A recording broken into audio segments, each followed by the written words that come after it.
এখন আমরা এসেছি ডাউহিল পয়েন্টে, কিন্তু এই ইকো যে ট্যুরিস্ট এই পয়েন্টটা এটা কিন্তু বন্ধ। কারণ হচ্ছে আমরা অত্যাধিক সকালে চলে এসেছি, সকালটা এত সকালে এসেছি তাই এখনো বন্ধ রয়েছে, এখনো খোলেনি। তো 7:27 মাত্র, 7:30। তো আমরা যাওয়ার পথেই পড়ে গেছে, তাই আমরা বলি না আগে স্পটগুলো দেখেই যাই, ঘুরেই যাই। এই দোকানপাট সব এখনো বন্ধ, সব খুলবে আস্তে আস্তে।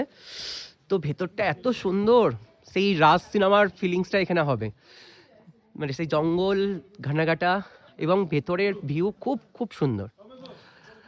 হ্যাঁ, তো এটা বন্ধ যেহেতু, এখানে 20 টাকা করে টিকিট। আসলে এই স্পটটা অবশ্যই দেখবে, শিটংয়ে যাওয়ার পথেই এটা পড়ে। এবং খুব সুন্দর।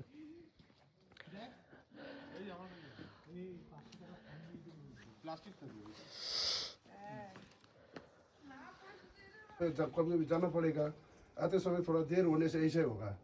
आता है साइड से कोई आ रहा है, मैं रुकता हूँ वो भी रुकता है, मैं चलता हूँ वो भी चलता है, ऐसा होगा। हाँ, এটা তো আমাদের আইটি তো ফিল হয়। फील होगा आपका। रास्ता भटका আগে বললে না কেন আইটির नामটা নিতাম। अगर आप लोग ऐसा छूट गया कहीं वैसा हो गया, फिर दोबारा मुलाकात होने में बहुत टाइम लगेगा। या फॉरेस्ट गार्ड को बोल के वो बेचारा ढूंढ के बाइक स्कूटी में जाके जमा करके बैठ कर रहा है। फोन का नेटवर्क भी नहीं है। मतलब पूरा नेगेटिव एनर्जी से भरा हुआ है ये जंगल फॉरेस्ट।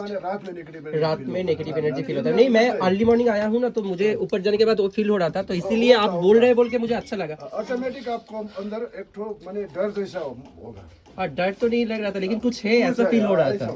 पैर रखने से ही मुझे वो पता चल गया था, वो वाइब्रेशन। बोल रहा है मैं तो मर जाऊंगी, नहीं सकूंगा करने आता। वो मेरा पैर रखने से ही फील हो रहा था, तो वही आप ये घंटा कहाँ पे बजता है? बोले तो अच्छा लगा कि यहाँ पे ऐसा ही होता है हमेशा। आया था टूरिस्ट हम लोग हाँ, टूरिस्ट के साथ ही होता है ये। वो उसको रास्ता भटक गया, 3 घंटा कहाँ दूसरा रास्ता चला गया, इधर से ढुका है कहाँ निकल गया। मतलब ये भूल भुलैया टाइप का है এই জায়গা। वो मतलब रास्ता ফ্রেন্ডস, আমি একটু আগে যে বলেছিলাম কথা তোমাদেরকে, এই যে দেখিয়েছিলাম ডাউনহিল যে ফরেস্টটা আছে, সেই রাজ সিনেমার ফরেস্টই আমি বলবো, কেন কি ওইখানেও দেখেছিলাম। তো এটা নেগেটিভ এনার্জিতে পুরো ভরা, মানে এখানে ফিল করা যায় সন্ধ্যাবেলা বা ভোর ভোর আসলে, বাকি টাইম নেই। আর এখানে এরা বলছে, ট্যুরিস্ট যারা গাইড তারা বলছে এখানে আসলে সব হারিয়েই যায়, মানে যদি বাই চান্স কেউ কাউকে ছেড়ে যদি ঘোরে তাহলে হয়তো মানে পাওয়া যায় না, ফোনে যোগাযোগ করতে হয়। অনেক কাহিনী আছে, অনেক কিছু শুনছিলাম, ভালো লাগছিল। আর সত্যি ফরেস্টটা খুব ডার্ক, মানে আমরা তো ভেতরে যাচ্ছি না এখন, অনেক ওপরে অনেক যেতে হবে। এখানে ছোটো ছোটো পাপ্পিরা খেলছে।